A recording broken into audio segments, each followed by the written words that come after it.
Welcome to the Global Law Program. You're with Andrew Bird, and we're going to explore all things law today, hopefully entertain you.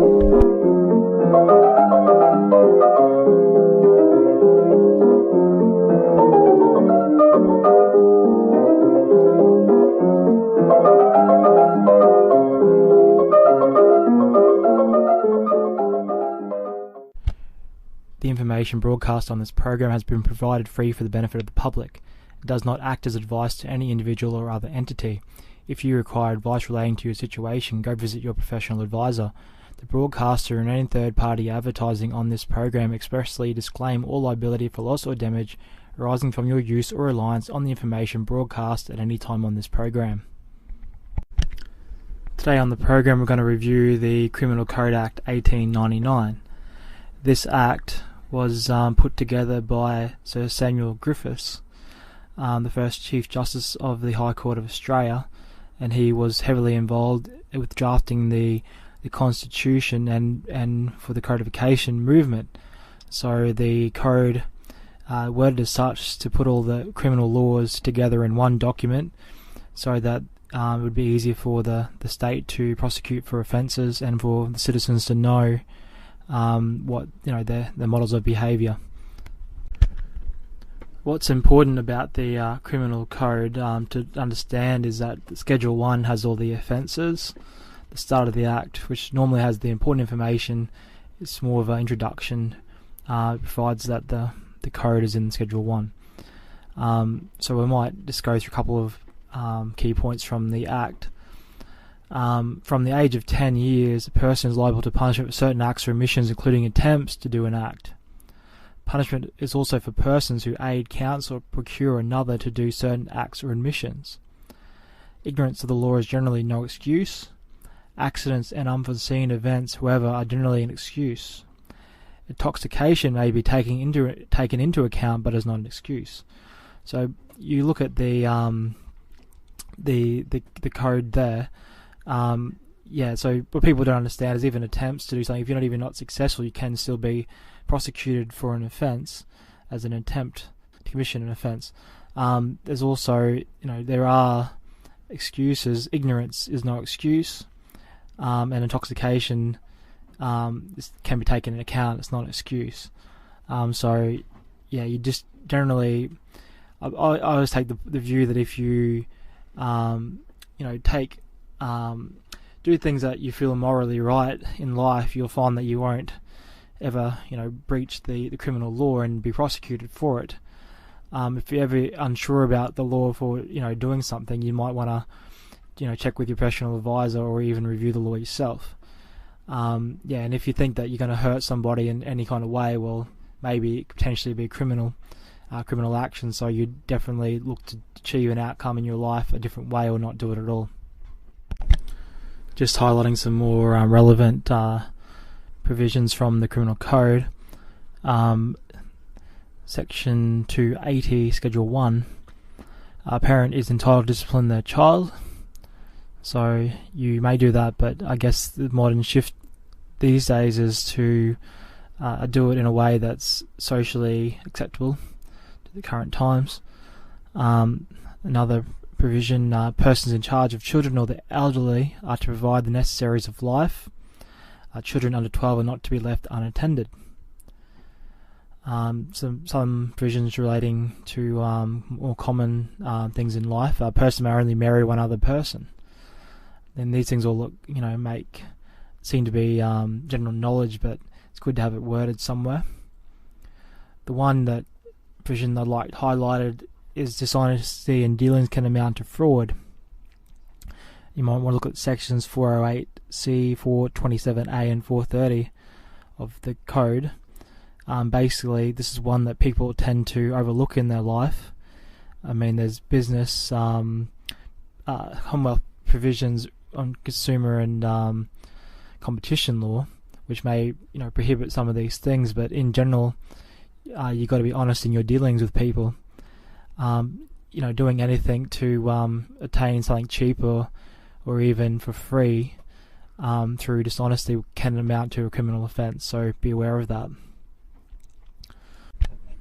if you ever do find yourself into criminal trouble, it's important to note that the prosecution is obliged to disclose to the accused the evidence it intends to rely on and all things that would tend to help the accused person's case. The prosecution must also disclose a copy of the bench charge sheet, complaint or indictment containing the charge and other documents including witness statements.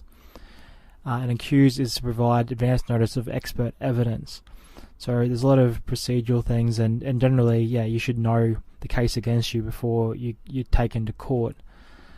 And important to further on that is that notice of particulars of an alibi must be given to the Director of Public Prosecutions within 14 days of committal for trial of an accused person. So if you intend to rely on an alibi, you want to make sure that everybody knows about that in advance. Now, to cover some links relevant to the Criminal Code Act, there's actually a Queensland Government page on sentencing, prisons and probation. That's a useful starting point if you want to have some information about the process. Any court forms relating to the process, you go to the Queensland Courts website. If you want to argue different points of law, you can find that the Supreme Court of Queensland Library has the Criminal Code's Appellate Decisions database, and you can, from memory, you could put in the section numbers of the charge against you, then see whether other cases have considered that and delivered points of conclusions on the law that you may use, which is known as precedent. In the criminal jurisdiction, there's a lot of practice directions issued by Supreme Court, District Court and Magistrates Court. You'd want to check those out to see whether anything may apply to you in your presentation of your case. So that's important to note. Just finally, a critique of this Act. Section 5, as I understand it, may allow outdated UK criminal law to apply to members of the public. I would not think that any UK criminal law would actually apply to someone in Queensland, so I think that should be looked at again. I think the start of the consolidation process was there in case something was missed, but now 100 years later, I'm sure that the government could form a decision as to whether it's still needed. For some suggested further reading, you could check out the Carter's Criminal Law of Queensland. It's up to its 20th edition. This book was the book that I used at university. It has all the criminal offence provisions, plus it has annotated provisions, so the case law that considered the provision is usually included, the key decisions. It's a very useful book. Other titles you may want to check out that are recent: A Criminal Procedure in Australia, Criminal Law in Queensland and Western Australia, Defend Yourself, Facing a Charge in Court, Introduction to Forensic DNA Evidence for Criminal Justice Professionals, Ross on Crime, etc., etc. One other point I'd like to make for closing on the Criminal Code Act is that the rules for procedure when appearing in court are under the Supreme Court Act. Under that Act, the rules were created called the Criminal Law Rules. These rules would be consulted in relation to procedure when facing a charge in court. You're listening to the Global Law Program. This is the program where you get an entertaining look at the law. This is not an advice program, it's strictly a conversationalist thinking educational program. There's one news announcement I would like to make this week. I stumbled across on Facebook through the Support Bilateral Visa Mobility Zones for New Zealand, Australia, UK and Canada page as a change.org petition that's currently active.